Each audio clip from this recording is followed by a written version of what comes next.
Welcome back to the Matt Borker Show. So today I want to react to a video that I found on Dwarkesh Patel's channel. It's a really good channel. He does interviews and podcasts with Sarah Payne. And this short, I felt it was very thoughtful and thought-provoking in a lot of ways. So I decided, you know what, let's talk about it because I think there's a lot in there that can be discussed. So yeah, let's go ahead and watch the video. Okay, here we go.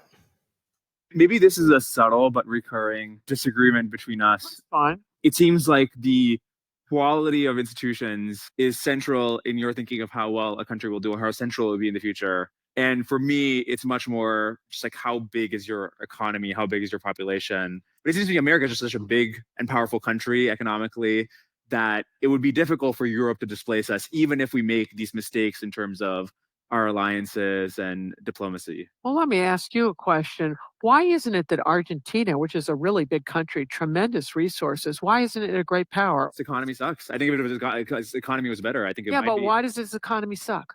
Excuse me, not my choice of words. But that's a result of mistakes in domestic policy with Peronism, not with its mistakes in foreign engagement. Oh, okay. I agree that the domestic policies matter a lot. Okay, but aren't we talking Perón is a populist leader.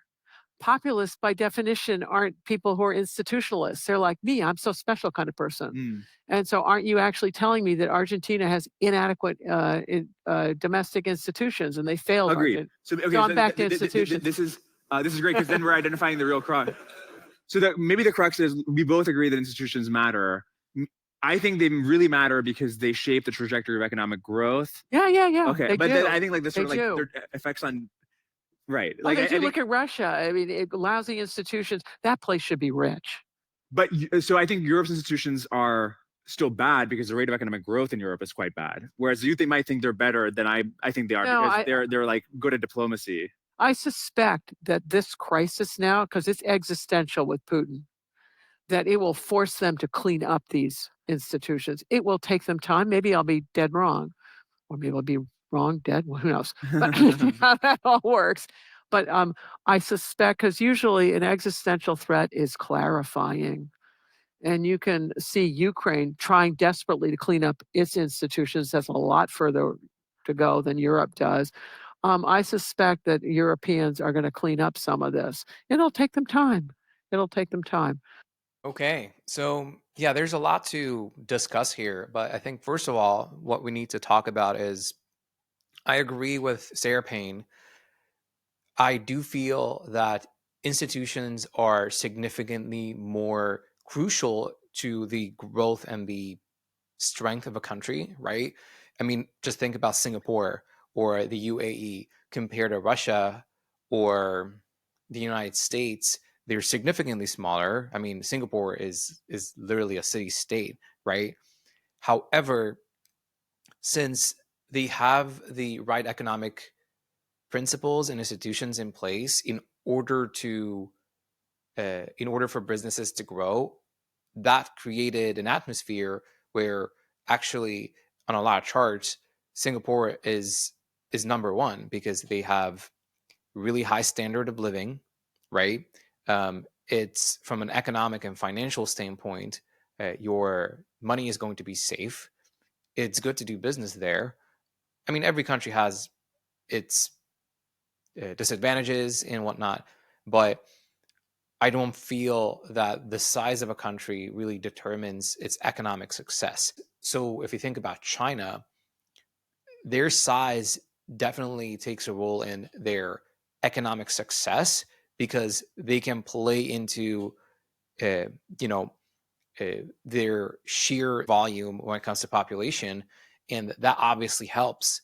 But if they hadn't had institutions in place to propel the growth, the growth would have never happened because, again, the population itself is not enough. You need to have good economic policies.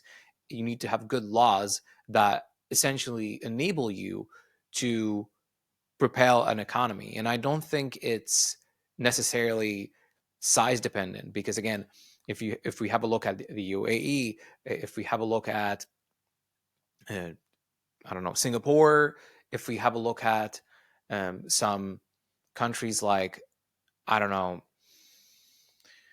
give me a country, Switzerland, right? That's not what determines it. I think it's definitely institutions, but not only that, you also need to have laws that are provided by the institutions that would enable businesses to do their thing, right? For the longest time, there was a reason why a lot of investors and a lot of talent went to the United States, because there's laws in place that essentially enable people to lay down the foundations for strong and stable businesses. Now, things are changing, things are really shifting in the United States, but I feel up to this point, there were really good laws in place, really good policies in place in order for businesses to get ahead, to get funding, to get to a point where they can go from, something very small to something humongous or something very successful. Recent example is OpenAI, obviously. So I do agree that institutions play a crucial role in this. In a lot of ex-Soviet countries, the unfortunately the institutions haven't really caught up with with perhaps institutions in Western countries, or more like traditional Western countries, Australia, UK, US. And because of that, they're still lagging behind.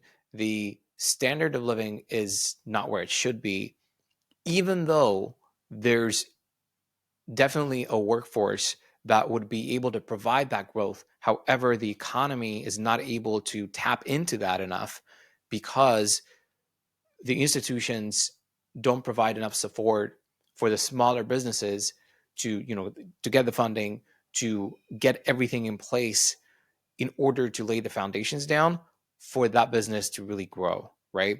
And I'm not saying that there aren't successful businesses in Europe. There are, but it's not even about the business. It's not even about the people, but taxation, for example. Taxation determines a lot, right? Like, are they going to get support? Does the government support small businesses?